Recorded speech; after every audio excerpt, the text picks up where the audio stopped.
आज का किस्सा।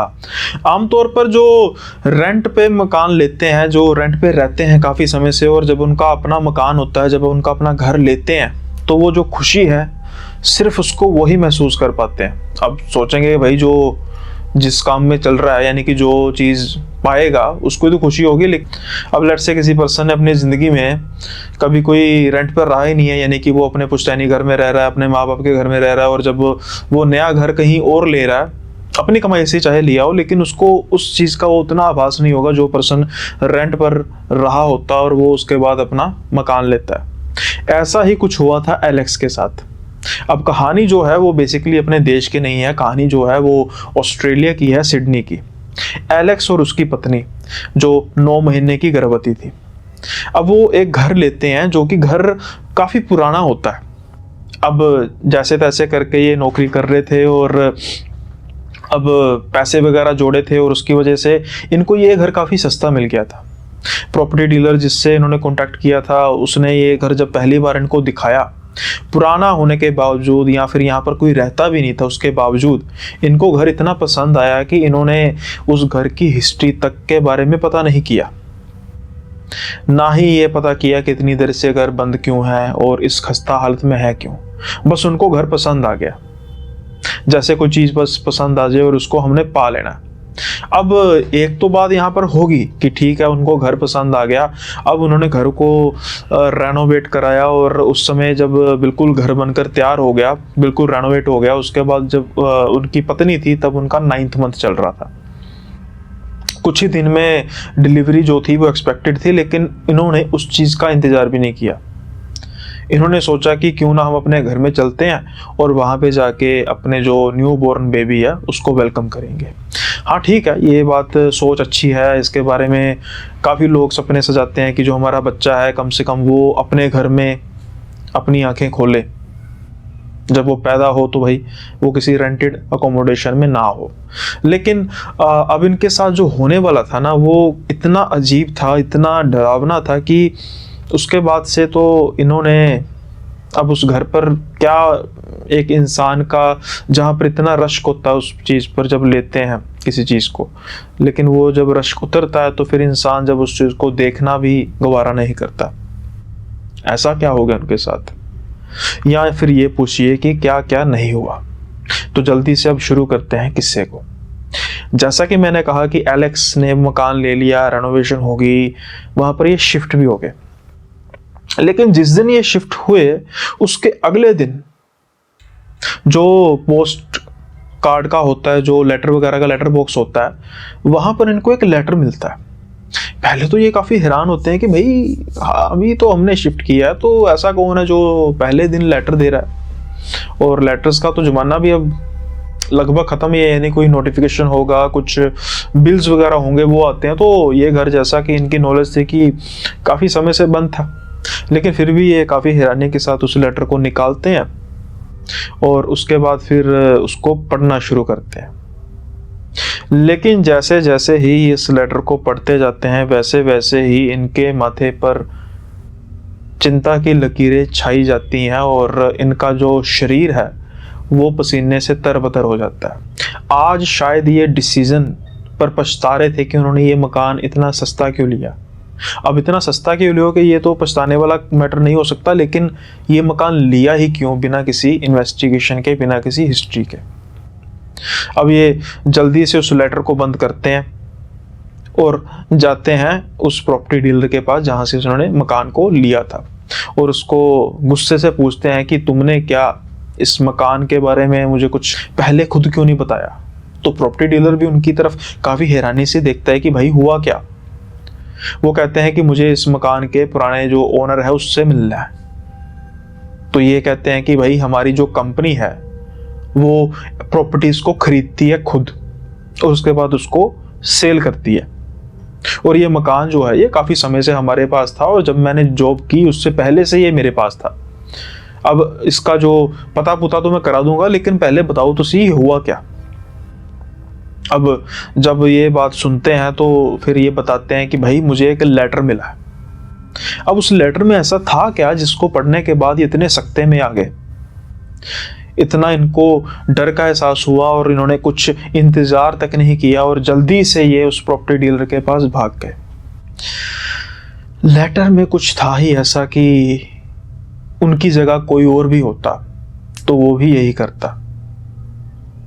लेटर अब जो पढ़ना शुरू करते हैं, उस प्रॉपर्टी डीलर को सुनाना शुरू करते हैं कि भाई ये लेटर में क्या क्या मुझे मिला। उसमें लिखा था कि आपको घर पर आने की बहुत बहुत बधाई।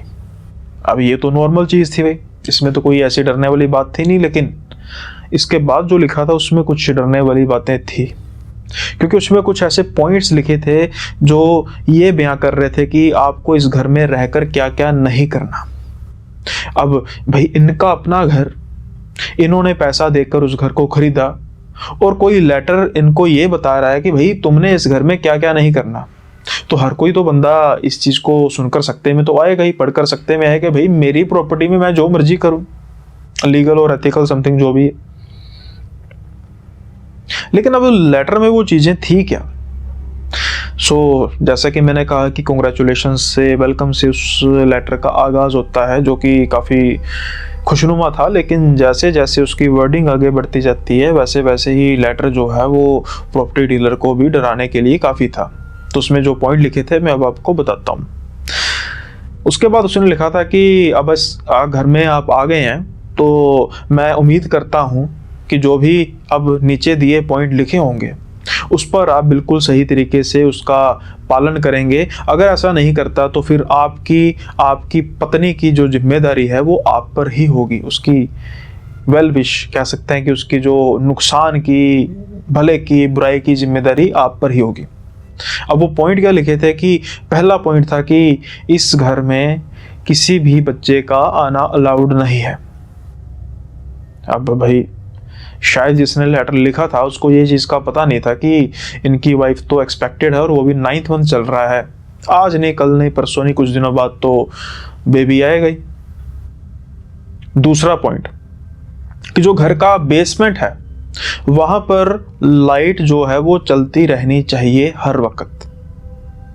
अब ये भी हैरानी वाली बात, बहुत अनयूजुअल बात तो नहीं थी। ठीक है, बेसमेंट थोड़ा सा नीचे होता है, फर्श जो ग्राउंड फ्लोर के नीचे होता है, तो उसमें तो लाइट तो चलो वैसे भी चलती रहती है, लेकिन अब इतना भी क्या कि कोई इसको ऑर्डर दे रहा है। खैर अब तीसरे पॉइंट पे चलते हैं कि 12 बजे से लेकर 4 बजे तक कोई भी आवाज आती है घर से, आपने अपने रूम से किसी भी हालत में नहीं निकलना, चाहे कुछ भी हो। अब भाई अब किसी को कोई इमरजेंसी होगी, अपने घर में 4 घंटे कोई कैद रह जाएगा, ऐसा कैसे हो सकता है? उसके बाद कि अगर आपकी कोई चीज खो जाए तो उसको आप गलती से भी ढूंढने की कोशिश मत कीजिए। जो खो गया सो खो गया, वो कभी दोबारा नहीं मिलेगा। अब जब ये सारे पॉइंट एक एक करके पहले खुद ये एलेक्स पढ़ रहे थे, फिर एक एक करके उस प्रॉपर्टी डीलर को पढ़ा रहे थे, दोनों की आंखों में डर था। दोनों की जो दिमाग में एक बात चल रही थी कि ये कर कौन सकता है। लेकिन ये सुनने के बाद प्रॉपर्टी डीलर कुछ परेशान होता है, लेकिन अचानक से हंसना शुरू कर देता है। अब उसकी ऐसी बदतमीजी वाली हंसी देखकर एलेक्स तो परेशान हो जाते हैं कि भाई एक तो रकम खर्ची है, दूसरा ऊपर से ये इतना बेहुदा लेटर आ चुका है, और उसके बाद भाई ये जो बंदा है ऐसे हंस रहा है कि जैसे कोई बात नहीं। उसके लिए शायद ऐसी कोई बात थी भी नहीं, क्योंकि जो वो सोच रहा था एलेक्स नहीं सोच रहे थे। अब ऐसा भी क्या था, तो वो कहता है कि भाई आपके साथ कोई प्रैंक हुआ, हो सकता है किसी वो मोहल्ले वाले ने, मतलब किसी कॉलोनी वाले ने, किसी कोई आते जाते ने आपके साथ प्रैंक किया होगा, क्योंकि काफ़ी देर से मकान बंद है।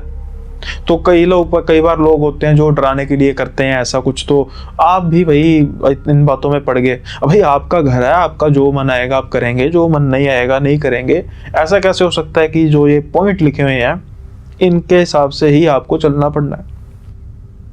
अब जो एलेक्स पहले उसको जो हंसी इतनी बदतमीजी भरी लग रही थी और उसको गुस्सा आ रहा था, कहीं ना कहीं वो भी सोचने लग पड़ते हैं कि भाई बात तो ठीक है, ये तो मैंने सोचा ही नहीं था कि भाई कोई मेरे साथ मजाक भी कर सकता है, या कह सकते हैं कि भद्दा मजाक भी कर सकता है। अब कहीं ना कहीं एलेक्स जो है इस चीज को सीरियसली नहीं लेते, लेकिन दिमाग में फिर भी परेशानी तो होती है।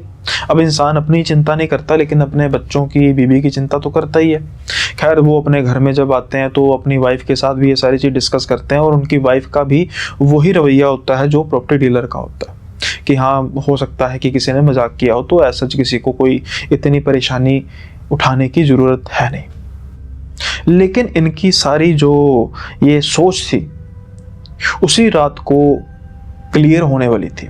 अब कुछ हल्का फुल्का डरते डरते ये उस स्टोर रूम को, जो स्टोर रूम या बेसमेंट कह सकते हैं, स्टोर नहीं था बेसिकली बेसमेंट था, उसकी जो लाइट है उसको ऑन रखते हैं कि भाई रख लेंगे, इसमें कोई इतनी दिक्कत क्या है। लेकिन जब ये सोते हैं तो 12 बजे के बाद कुछ ऐसी आवाज़ें आने लग पड़ती हैं जिसके बारे में ये बिल्कुल एक्सपेक्ट कर नहीं रहे थे।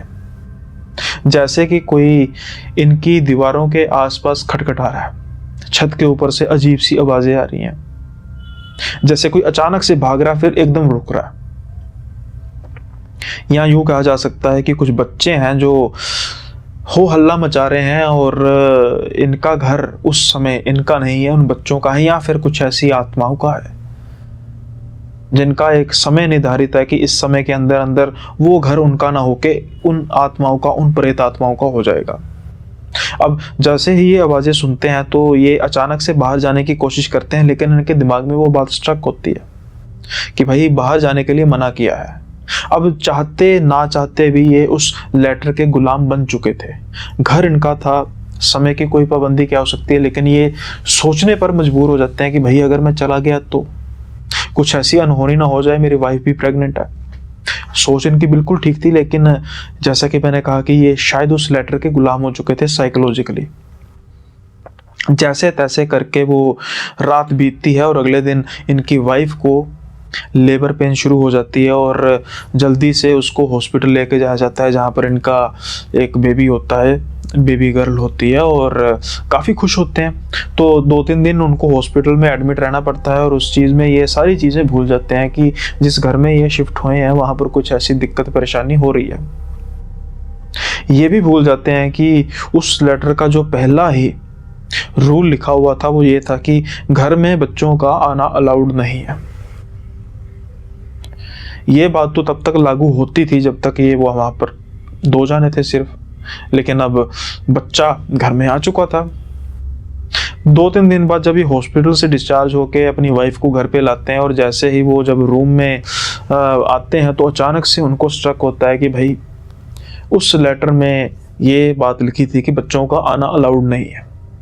अब इनके दिमाग में पहले ये जो खौफ है वो फैल जाता है, लेकिन फिर से सोचते हैं कि भाई अब लेटर ही तो है, मैं इतना क्यों सोच रहा हूँ उसके बारे में। फिर वो क्या होता है कि ये कुछ दिन ऐसे ही गुजरते हैं। रात को कुछ ऐसी हल्की फुल्की आवाज़ें तो आती हैं, लेकिन बिल्कुल भी कुछ ऐसा अनयूजुअल नहीं होता कि जो घर में बच्चे के आने के साथ हुआ हो। आमतौर पर शुरू में बच्चे काफ़ी ज़्यादा रोते हैं, इन स्पाइट ऑफ इट। इसके अलावा कुछ ऐसा था नहीं कि जिसको ये गौर कर सकें कि बच्चे के आने से कुछ ऐसी वारदातें होनी शुरू हुई हैं जिसके बारे में मुझे चिंता करनी चाहिए। अब क्या होता है कि एक बार ये सो रहे होते हैं काफ़ी गहरे नींद में और अचानक से इनकी जो आवाज़ है वो बड़ी तेज आवाज़ से खुलती है।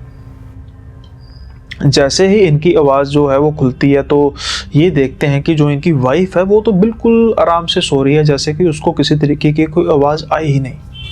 ये देख के तो ये काफ़ी ज़्यादा हैरान होते हैं और ये सोचते हैं कि भाई हो सकता है कि मेडिसिन जो चल रही हैं उसमें रेस्ट की मेडिसिन भी हो और उसकी वजह से इसकी जाग ना खुली हो, और अच्छा ही हुआ इसकी जाग नहीं खुली। लेकिन इतनी तेज़ आवाज़ सुनने के बाद बच्चा भी तो आराम से सो रहा था। इस चीज़ के बारे में इन्होंने गौर नहीं किया, और गौर इन्होंने एक और चीज़ पर नहीं किया। अब ये दरवाज़ा खोलते हैं, इधर उधर देखते हैं, उसके बाद फ्रिज की तरफ जाते हैं, पानी पीते हैं, और अचानक इनके दिमाग में एक चीज़ स्टक होती है। अरे भाई ये तो 2:30 बजे का टाइम है और उस लेटर के हिसाब से 1 बजे से लेकर 4 बजे तक किसी भी हालत में अपने रूम से बाहर नहीं निकलना था। अब ये सोचते हैं, फिर इनके दिमाग में आता है कि भाई मैं उस लेटर की बातों को फॉलो कर ही क्यों रहा हूँ। मेरा घर है, मेरी मर्जी है, मैं 2 बजे निकलूँ घर रूम से बाहर, 4 बजे निकलूँ ही ना, ये मेरी मर्जी है, ना कि उस लेटर की मर्जी है। लेकिन अब उस लेटर में जो कुछ रूल्स लिखे हुए थे वो टूट चुके थे। अब उनकी जो भरपाई है वो शायद इनको करनी पड़नी थी। वो रात तो जैसे तैसे बीतती है और अगले दिन ये अपनी वाइफ से पूछते हैं कि रात को तुमने कुछ तेज जोर से आवाज़ सुनी थी? तो जो इनकी वाइफ है वो कहती है कि मुझे तो इस तरीके की कोई आवाज़ आई नहीं। तो ये काफ़ी पहले हैरान होते हैं और फिर उसके बारे में ज़्यादा जिक्र करना पसंद करते नहीं और वो अपने ऑफिस के काम के लिए निकल जाते हैं। अब शाम को अपने ऑफिस से घर आते हैं, जो नॉर्मल रूटीन होती है उस रूटीन में ये अपना जो भी खाना वगैरह खाते हैं और सोने की तैयारी करते हैं। और जैसे ही रात के 1 बजते हैं तो फिर से अचानक इनकी जाग खुलती है। इस बार कोई आवाज़ नहीं आती, इनकी नेचुरल एक जाग खुलती है और ये क्या करते हैं कि ये कुछ महसूस करते हैं कि जैसे ही इनकी जाग खुली उसके बाद से कुछ आवाज़ें आने लग पड़ी हैं नीचे की तरफ से। पहले तो आसपास से कुछ आवाज़ें आती थी, छत से कुछ आवाज़ें आती थी, लेकिन नीचे की तरफ से आवाज़ें आती हैं। अब इनको जो आवाज़ें वो आ रही हैं वो इनको भली भांति पता था कि वो कहाँ से आ रही हैं। वो आवाज़ें बेसमेंट से आ रही थी। ये उठते हैं, दरवाज़ा खोलने लगते हैं, घड़ी की तरफ देखते हैं। टाइम तो फिर 12 और 4 बजे के बीच का ही था, लेकिन ये परवाह करते नहीं और दरवाज़ा खोल के धीरे से उसको बंद करते हैं ताकि बेबी और उनकी वाइफ जाग ना जाए। अब जैसे जैसे ये उस बेसमेंट की तरफ जाते जाते हैं वहाँ पर उसको एक रोने की आवाज़ सुनाई देती है जो काफ़ी फेमिलियर थी और जो ये कुछ दिनों से सुन रहे थे, यानी कि अपने बच्चे की आवाज़। ये हैरान परेशान हो जाते हैं कि अभी मैं अपने बच्चे को देख कर आया हूँ जो बड़े आराम से सो रही है मेरी बच्ची, लेकिन ये आवाज़ें जो आ रही हैं, पहले तो अजीब सी कुछ आवाज़ें आ रही थी, अब जो ये आवाज़ें हैं ये एक रुदन में कन्वर्ट हो चुकी हैं जो इनकी बच्ची है यकीनी तौर पर। ऐसा कैसे हो सकता है, ये पॉसिबिलिटी नहीं है। लेकिन अब ये अपने रूम से बाहर निकल चुके थे, आधे रास्ते पर पहुंच चुके थे बेसमेंट की तरफ से और धीरे धीरे ये बेसमेंट की तरफ जाना शुरू करते हैं और वैसे ही वो जो आवाज़ें हैं वो भी तेज़ होती जाती हैं। अब ये जो लाइट है वो जल रही होती है और जब ये बेसमेंट की सीढ़ियाँ उतर रहे होते हैं तो थोड़ी सी आगे उनको एक आकृति दिखाई देती है जैसे कि कोई बच्चा किसी ने रखा हो। अब जब ये उस तरफ जाते हैं तो ये देख के काफ़ी हैरान होते हैं कि ये तो उनका बच्चा ही है, ये बच्ची ही है जो रो रही है और ऐसा कैसे हो सकता है, अभी तो मैं उसको उस रूम में छोड़कर आया हूँ और यहाँ पर कैसे हो सकती है। लेकिन अब इससे भी कुछ इनके साथ डरावना होने वाला था। जैसे ही उस बच्ची को पकड़ते हैं और उसकी जब शक्ल देखते हैं तो उसकी आंखें थी ही नहीं, आंखों की जगह पे 2 गहरे काले रंग के गड्ढे थे। अब ये देख के तो इनकी चीख निकल जाती है और अचानक से दरवाज़ा ऊपरला खुद ब खुद ही बंद हो जाता है बेसमेंट का। ये उसकी तरफ देखते हैं, अपनी बच्ची को पकड़ते हैं, भागने लगते हैं, अचानक से गिरते हैं। जैसे ही गिरते हैं वहाँ की लाइट जो है वो बंद हो जाती है। अब तीसरा रूल जो है वो टूटता है, लेकिन शायद इनमें इनका कसूर नहीं होता। वो लाइट कैसे बंद होती है ये नहीं पता, लेकिन वो बंद हो जाती है और बिल्कुल ही अंधेरा छा जाता है। इनके गिरते ही वो बच्चा भी गिरता है और अचानक से उसके रोने की आवाज़ बंद हो जाती है और ये अचानक से डर के मारे कंपकपा जाते हैं कि बच्चे को कुछ हो तो नहीं गया। अब अंधेरा इतना था कि इनको अपना हाथ तक नज़र नहीं आ रहा था, तो बच्चा कैसे ढूंढते और ना ही बच्चे की आवाज़ आ रही थी कि जिस उस दिशा में चले जाते। ये काफ़ी ऊंची आवाज़ लगाना शुरू करते हैं अपनी वाइफ को, लेकिन कोई भी सुन नहीं रहा था। कुछ ही मिनटों बाद लाइट जो है वो आ जाती है, लेकिन वहां पर कोई भी बच्चा था ही नहीं। अब ये मंजर देखकर इतना डर जाते हैं कि ये जल्दी से सीढ़ियों के ऊपर भागते हैं और दरवाज़ा खोलने की कोशिश करते हैं, लेकिन जो दरवाज़ा था वो बाहर की ओर से बंद था। ऐसा कैसे हो सकता है कि जो दरवाज़ा इन्होंने खुला छोड़ा था पहले तो वो खुद ब खुद भिड़ गया और उसके बाद वो लॉक लग गया। अब ये खड़खड़ाए जा रहे हैं 1 घंटा, 2 घंटा, 3 घंटा, 4-5 घंटे लगातार खड़खड़ाए जाते हैं। बिल्कुल पैनिक हो चुके हैं, अपनी वाइफ का नाम पुकारते रहते हैं और जब थक के हार जाते हैं बिल्कुल और उस सीढ़ियों के पास ही बैठ जाते हैं और इनको बेहोशी सी आने लगती है, तो अचानक से दरवाज़ा खुलता है और जब दरवाज़ा खुलता है तो अपनी वाइफ को सामने पाते हैं, उस बच्चे को उसने पकड़ा हुआ था और ये पहले तो देख के डरते हैं, खुश होते हैं। सारे के सारे भाव अचानक से ही इनके सामने आते जा रहे थे, क्योंकि ये पिछले 4-5 घंटे से ऐसे ट्रॉमा में निकल रहे थे कि इनका बच्चा है भी या नहीं, इनकी वाइफ सुन क्यों नहीं रही, वो भी है या नहीं। और जैसे ही जो इनकी वाइफ दरवाज़ा खोलती है तो उनको पूछती है कि क्या हुआ। ये पसीने से तरबतर हुए थे और ये कहते हैं कि मैं इतनी देर के इतने घंटों से आवाज़ें लगा रहा हूँ। तो वो कह रही है तो मुझे तो शायद आपकी पहली आवाज़ सुनाई दी और मैं भागी आई हूँ। ये काफ़ी घंटों से चीखों पुकार मचाए, लेकिन किसी को भी इनकी आवाज़ सुनाई नहीं दे रही थी। ये वो पहला वाक़या था जहाँ पर ये इतना ज़्यादा डर चुके थे, ख़ासतौर पर इस घर से, कि अब ये कुछ इसके बारे में सीरियसली सोचने के लिए मजबूर हो चुके थे। अब अगले दिन सुबह ये जब अपनी वाइफ को सारा मंजर बताते हैं तो वाइफ के भी कहीं ना कहीं डर जो था वो उन पर छा चुका था, क्योंकि अपना तो कहीं ना कहीं इंसान संभाल लेता है, लेकिन उनको चिंता थी अपने बच्चे की। और ये भी महसूस किया जा रहा था कि जो इनकी बच्ची है वो उस हिसाब से, मतलब ग्रोथ अब कुछ दिनों में कोई क्या होगा, लेकिन उसकी जो सेहत है वो भी कोई इतनी ज़्यादा ठीक नहीं थी। जब हॉस्पिटल में वो पैदा हुई तो डॉक्टरों ने उनको उसको बिल्कुल हेल्दी करार दिया, लेकिन जैसे ही इस घर में आए तो उसके साथ कुछ कंडीशंस होने लग पड़ी, जैसे कि वो बहुत ज़्यादा रोती थी। ये तो आमतौर पर जब न्यू बॉर्न बेबीज होते हैं वो करते हैं, लेकिन अचानक से बिल्कुल चुप हो जाना, और उसके बाद कई कई देर तक कह सकते हैं कि एक पाउस की सिचुएशन में रहना, और ये इनको काफ़ी अजीब लगता था। और जब डॉक्टर के पास लेके जाते थे तो किसी तरीके की कोई गड़बड़ नज़र आती नहीं थी। अब ये सब कुछ हुआ तो फिर इन दोनों ने डिसाइड किया कि ये कुछ समय इस घर से बाहर रहेंगे। लेकिन अभी ये बात हुई थी कि इनको फ़ोन आता है कि इनके कुछ रिलेटिव्स थे जो इनके पास आना चाहते थे, तो उनको ये मना कर नहीं सकते थे। तो फिर इनके जब रिलेटिव्स आते हैं, उनके साथ इनकी बातें होती हैं, तो कहीं ना कहीं ये फिर इन चीज़ों को लेकर भूल जाते हैं। अब क्या होता है कि अब इतनी बड़ी वारदात तो यहाँ पर कुछ ऐसी होती नहीं है जो उस दिन उनके साथ, एलेक्स के साथ हुआ था, लेकिन उनकी जो वाइफ थी, उनकी वाइफ को एक तरह की डिप्रेशन होने लग पड़ी। ना ही सिर्फ इनकी वाइफ को, इनको भी वो डिप्रेशन होने लग पड़ी। अब इनके मन में क्या आता था कि इनके मन में आता था कि वो अपने बीवी बच्चों को मार दें। कभी कभी वो उनको सपनों में आता था कि ये अपने बीवी को और अपने बच्चे को चाकुओं से गोद रहे हैं। कुछ दिन तो ये सहते हैं, लेकिन उसके बाद ये अपनी वाइफ से बात करते हैं, और उनकी वाइफ जो है वो सरप्राइजिंगली वो भी यही कहती है कि मुझे भी इसी तरीके के सपने आ रहे हैं, जो कि अब दोनों के लिए यूजुअल थिंग नहीं थी। ये तो ज़्यादा वक्त जो है घर से बाहर रहते थे अपने काम की वजह से, लेकिन इनकी जो वाइफ थी वो तो घर पर ही रहती थी, तो उसको जो था वो इस चीज़ का असर ज़्यादा हो रहा था। उसकी वजह से जो धीरे धीरे जो उसकी वाइफ की तबीयत है वो भी ख़राब हो रही थी, और साथ के साथ ही बच्चे की तबीयत भी कोई इतनी अच्छी थी नहीं। अब जब तबीयत बहुत ज़्यादा ही ख़राब हो जाती है तो फिर जब डॉक्टर से सलाह ली जाती है तो डॉक्टर उसको ये सलाह देते हैं कि थोड़ा सा एनवायरनमेंट को चेंज किया जाए, और उसकी वजह से थोड़ी सी तबीयत में फ़र्क आएगा। अब जैसा कि मैं कुछ पॉडकास्ट में कहता हूं कि अगर आमतौर पर साइकोलॉजिकल और पैरानॉर्मल जो थिंग का कैसे पता लगाया जा सकता है, अगर आपका स्वभाव एकदम से चेंज हो जाए तो वो साइकोलॉजिकल नहीं होता। साइकोलॉजिकल तो धीरे धीरे जो चीज़ बदलती है, लेकिन जब आपका स्वभाव एकदम से चेंज हो जाए, एग्जाम्पल के तौर पर कोई बिल्कुल शुद्ध शाकाहारी और अगले दिन से वो कच्चा मांस खाना शुरू कर दे, तो भाई ये कुछ साइकोलॉजिकल या उसका शौक इतनी जल्दी परिवर्तित नहीं होता।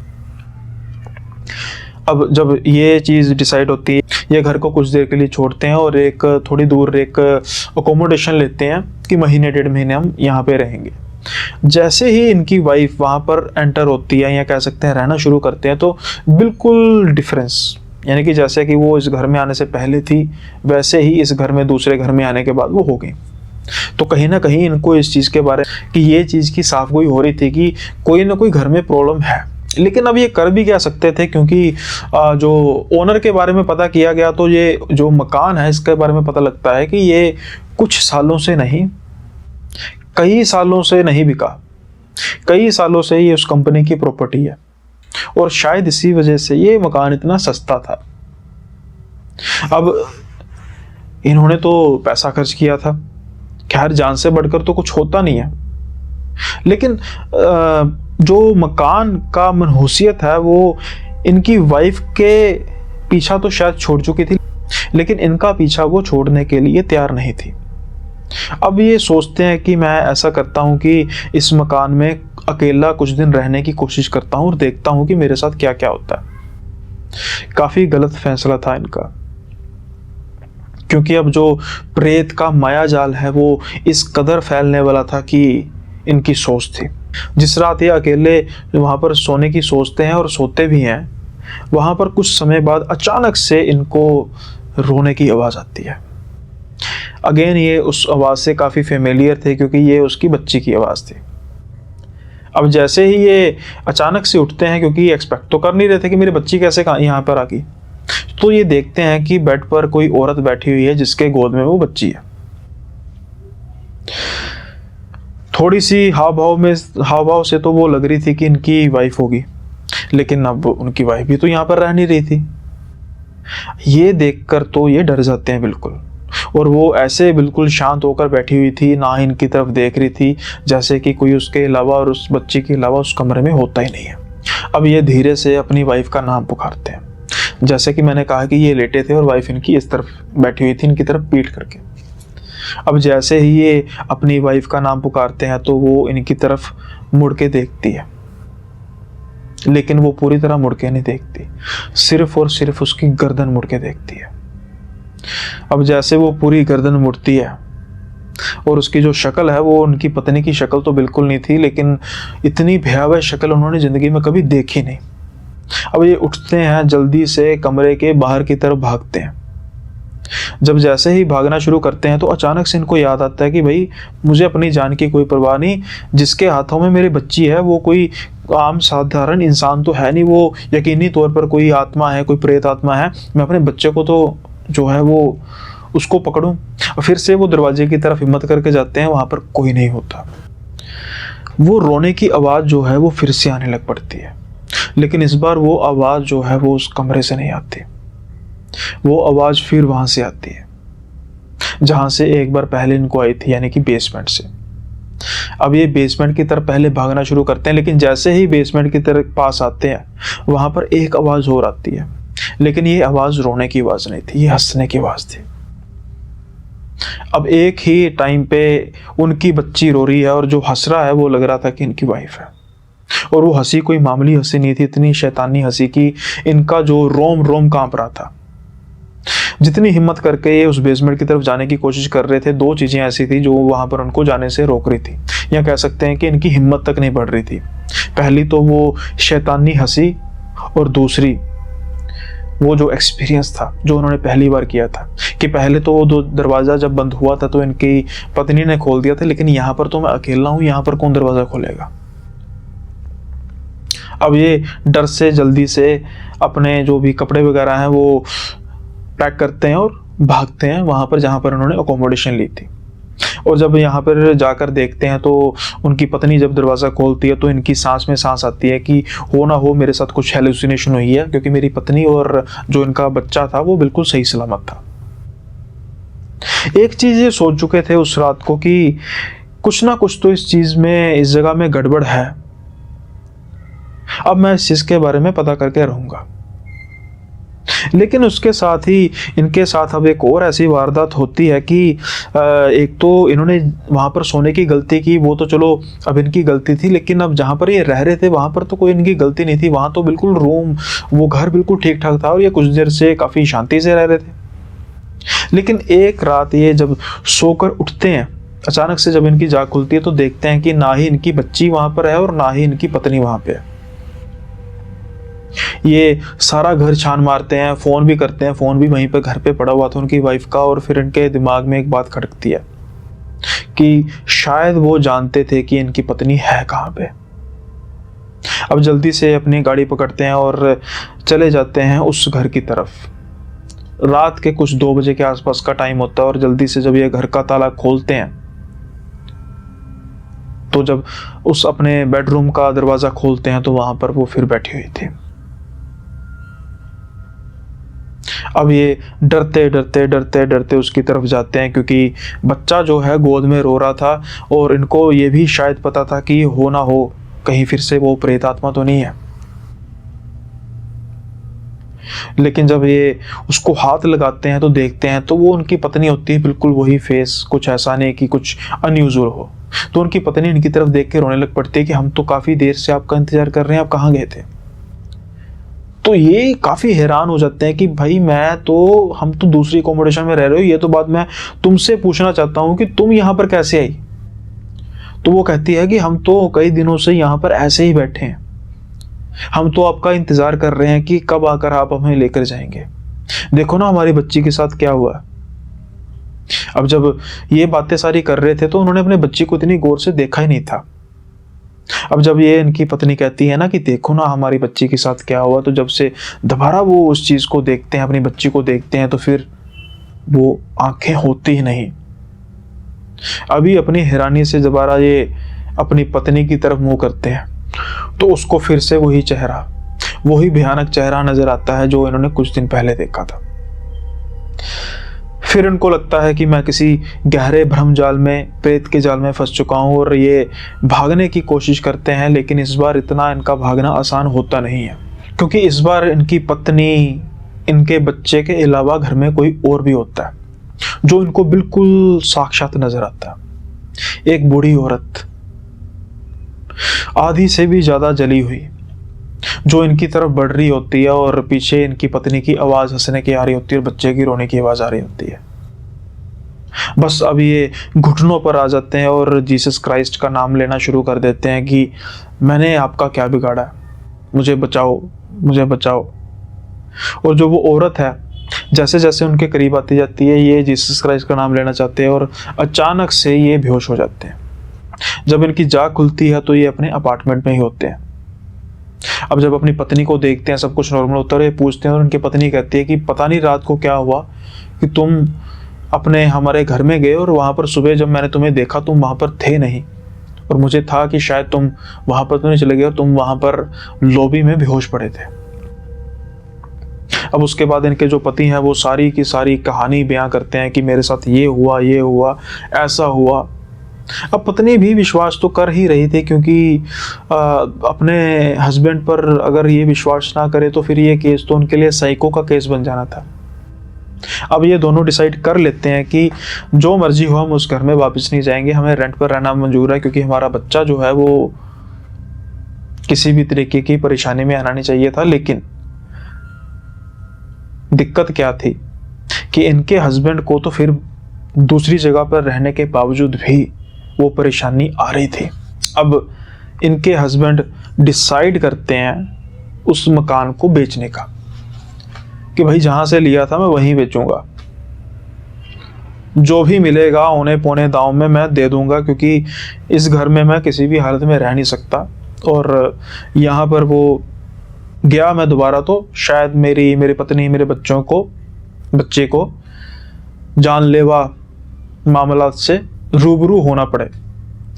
ये कंपनी से अप्रोच करते हैं और कंपनी भी मान जाती है। भैया उसको लेट्स से कि 1 करोड़ में घर लिया और 50 लाख में दोबारा उसको बेचना पड़ रहा है, और उनको 50 लाख का प्रॉफिट था, और आज नहीं तो कल ये घर फिर कहीं बिक ही जाएगा। अब जो ऐसी कंपनीज होती हैं, ये जब ऐसे घर खरीदती है और जहाँ पर घर में कुछ ऐसे निशान हो जो किसी घटना के बारे में चिन्हित करते हैं, तो थोड़ा बहुत तो रेनोवेशन ये करती हैं। तो शायद इसी वजह से ये एक बहुत बड़ी लीड को मिस कर चुके थे मकान लेने से पहले।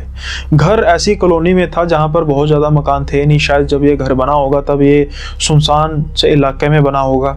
धीरे धीरे जो है घर बनते गए। घर पुराना था काफ़ी, जैसा कि मैंने कहा था, तो जो आसपास लोग रहते थे उनको भी इस घर के बारे में कुछ इतना ज़्यादा पता था नहीं। लेकिन अब घर बेचने के बाद ये महसूस करते हैं कि जो ये इनके साथ हेलुसिनेशन हो रहा था या इनके साथ कुछ ऐसी वारदातें हो रही थी अचानक से रुक जाती हैं, और इनका जो स्ट्रेस है वो भी कम हो जाता है। इनकी वाइफ भी जो है वो खुश रहने लग पड़ती है। धीरे धीरे करके जो माहौल है वो फिर से ठीक होने लग पड़ता है। इनके लिए काफ़ी अजीब लेकिन खुशमयी बात थी। कहीं ना कहीं ये उस कंपनी को भी कोस रहे थे कि भाई मुझे पता नहीं ये मेरे गले में इन्होंने क्या डाल दिया, लेकिन अब खुश भी थे कि चलो नुकसान तो हुआ, लेकिन जानलेवा नुकसान, जान का नुकसान तो नहीं हुआ ना, माल का नुकसान तो फिर उसकी भरपाई हो सकती है। लेकिन अब ये जैसे अब आपके मन में एक ख्याल उठ रहा है कि आखिर उस मकान की हिस्ट्री थी क्या था उस मकान में ऐसा जिसकी वजह से इनका जीना जो है वो दुश्वार हो गया, और वो जो लेटर है वो किसने डाला? क्योंकि अब प्रेत तो लेटर डालने से रहे। हो सकता है कि कोई उनका शुभचिंतक हो जिसने सीधे तौर पर वार्निंग दे दी हो। जानना चाहेंगे इस बात को, लेकिन उससे पहले भैया आपको अपना फर्ज जो है वो निभाना पड़ेगा, क्योंकि अगर ऐसा नहीं करेंगे, स्टोरी तो मैं पूरी सुना दूंगा लेकिन मज़ा नहीं आएगा। तो लाइक कर दीजिए वीडियो को, चैनल को सब्सक्राइब करना मत भूलिएगा, बेल आइकन को प्रेस कर दीजिए ताकि आपको आने वाली वीडियोस के नोटिफिकेशन मिल सके, और शेयर कीजिए दबा के इस वीडियो को। कमेंट बॉक्स में बताइए आपको कैसा लगा किस्सा। अब इस राज से होता है पर्दाफाश। जैसे जैसे इस घर की हिस्ट्री की गहराई में जाते जाते हैं तो इनकी जो थ्रेड हैं, जो तारें हैं, जुड़ती जाती हैं उस ऐसी घटना से जिसकी वजह से ये मकान जो है वो वीरान हुआ, जिसकी वजह से ये जो मकान है वो ना ही सिर्फ वीरान हुआ बल्कि भूतवा भी हुआ। क्योंकि एक ऐसी एंटिटी थी या है इस मकान में जो ये नहीं चाहती कि उसके घर में बच्चे खास तौर पर रहें। शायद वो किसी अडल्ट पर्सन्स का रहना तो कहीं ना कहीं बर्दाश्त कर पाती है, लेकिन बच्चों से इतनी नफरत क्यों? और सबसे पहली बात तो वो एंटिटी थी कौन? अब जैसे ये उस मकान की हिस्ट्री के बारे में पता करना शुरू करते हैं, परतें जो हैं वो खुलती जाती हैं। अब ये मकान जो है वो तकरीबन 1960 के आसपास बना था। जब ये मकान बना तो ये कह सकते हैं कि फार्म हाउस ही था। आसपास जो जंगलात का ज़्यादा एरिया था, और धीरे धीरे जैसे जैसे डेवलपमेंट होती गई तो वैसे वैसे वहाँ पर आबादी दूसरी बसती गई। इस मकान के जो ओनर थे वो, उनकी डेथ हो चुकी थी, उनकी वाइफ थी, और उनके जो बच्चे थे वो यूएस से शिफ्ट हो चुके थे। तो रह दे के कह सकते हैं कि इस मकान में सिर्फ एक बूढ़ी औरत ही रहती थी जिसकी मालकियत थी। कुछ समय बीतता है तो आसपास के जो इलाका होता है, जहाँ ज़मीन होती है, वहाँ पर 3-4 घर बनते हैं। उन घरों में बच्चे भी होते हैं। अब जो बच्चे हैं अमूमन तौर पर खेलते हैं।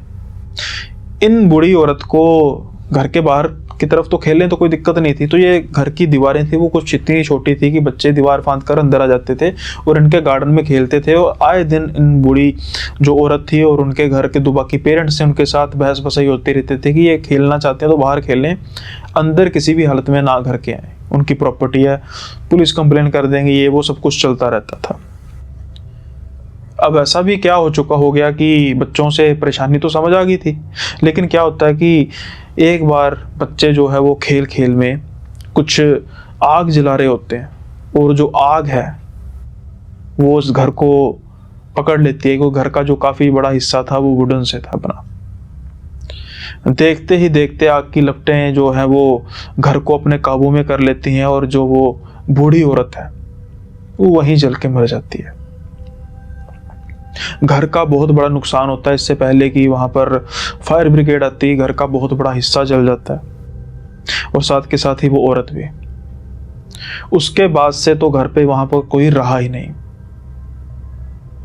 कुछ समय बाद उनके बेटे आए, उन्होंने घर को रेनोवेट कराया, घर को रेंट पर दिया, लेकिन वहां पर जो हस्बैंड वाइफ या कोई बड़े होते थे वो तो कहीं ना कहीं किसी ना किसी तरीके से रह लेते थे, लेकिन बच्चे नहीं रह पाते थे। और ये जो सारे रूल हैं, शायद धीरे धीरे जैसे जैसे लोग रहते थे, छोड़ते थे, तो इस चीज़ों का एक प्रॉपर तरीके से बना था कि घर में क्या नहीं करना। और जिसने भी इनको लेटर भेजा था शायद वो काफ़ी देर से इस घर को ट्रैक कर रहा था, या उसके फादर होंगे या उसके कुछ भी, कौन भी था, ट्रैक कर रहा था। और इनको एक वार्निंग थी कि आपने घर तो ले लिया, लेकिन यहाँ पर घर पे रहने की कुछ शर्तें हैं। तो खास तौर पर बच्चे तो नहीं, क्योंकि अब ये बात जो है वो समझ में आ चुकी थी कि इस घर में बच्चों को लेकर इतनी एलर्जी क्यों है, क्योंकि कहीं ना कहीं उस औरत की मौत का कारण वो बच्चों की शैतानी थी। और जब वो औरत जल रही होगी तो तब वो इस चीज को महसूस कर रही होगी कि इन बच्चों की वजह से मैं जल के मर रही हूँ। इसलिए तो फिर जिसके बच्चे होते थे उसको तो वो बसने देती नहीं थी। अब ये किस्सा जब उन्होंने जाना तो उसके बाद तो उन्होंने परमात्मा का शुक्रिया ही किया कि शुक्र है कि मेरी पत्नी और मेरी बच्ची की जान बच गई, नहीं तो इतनी प्रेत आत्मा, इतना भूता घर में मैं कुछ देर रहा। और उसका नज़ारा इन्होंने जो देखा, वो भ्रमजाल प्रेत आत्मा का जो देखा, वो जिसके साथ होती है वो ही जान पाता है। आई होप आपको आज का जो किस्सा है वो पसंद आया होगा। और ये किस्सा मुझे जिन्होंने भेजा है वो, उनके साथ कुछ ऐसा, ये उनका कुछ अपना रियल एक्सपीरियंस नहीं है। उन्होंने कहा कि ये किस्सा उन्होंने कहीं से सुना था और उनको काफ़ी इंटरेस्टिंग लगा, तो वो चाहते थे कि मैं इसके बारे में, इस किस्से को अपने चैनल पर मेंशन करूं। और जैसे जैसे मैं ये किस्सा सुनता जा रहा था, मुझे तो भाई बहुत मज़ा आ रहा था। इतना मज़ा आ रहा था कि अगर चैनल होता तो मैं ज़रूर सब्सक्राइब कर लेता। तो आप भी ऐसा कर सकते हैं। तो जल्दी से चैनल को सब्सक्राइब कर दीजिए, जाते जाते वीडियो को लाइक कर दीजिए। जल्दी ही मिलेंगे अगले एपिसोड में। लेकिन अगर आप भी चाहते हैं कि कोई किस्सा हो, कोई कहानी हो जो मैं अपने चैनल पर नरेट करूं, अब आमतौर पर मेरी कोशिश ये रहती है कि वो किसी दूसरे चैनल से ना हो, क्योंकि क्या होता है कि जब व्यूअर सुनते हैं तो फिर उनको होता है कि भाई हमने पहले सुना है। हालांकि नरेशन जो है वो भी काफ़ी मैटर करती है कि हर एक के सुनाने का तरीका अलग है। कुछ को मेरा तरीका ज़्यादा पसंद आएगा, कुछ को बिल्कुल वाहियात लगेगा। लेकिन मैं वो किस्से सुनाना ज़रूर पसंद करूँगा जो मुझे इतने इंटरेस्टिंग लगेंगे, जैसे कि आज का किस्सा था। तो ऐसे अगर आपके पास किस्से हैं तो आप मुझे भेज सकते हैं ये सारे किस्से मेरी ईमेल आईडी पर, मेरी इंस्टा आईडी पर, जो कि आपको फ्लैश हो रही होगी मेरी स्क्रीन पर। और अगर आपको लगता है कि आप उसको टाइप करके नहीं भेज सकते तो आप उसको रिकॉर्ड करके इंस्टा में भेज सकते हैं। कमेंट बॉक्स में भी आपको ये सारी चीज़ें मिल जाएंगी।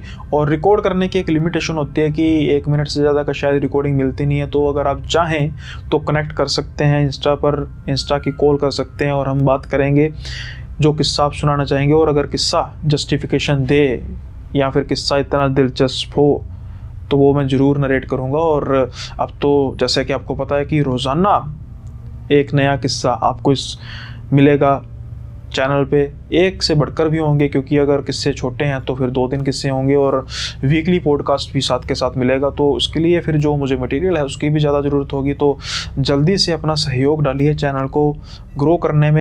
तो इसी के साथ ही अब जो वेला आ गया है आपसे आज के इस एपिसोड से जाने का। जल्दी मिलेंगे अगली एपिसोड में, तब तक के लिए बाय बाय, अपना ख्याल रखिएगा।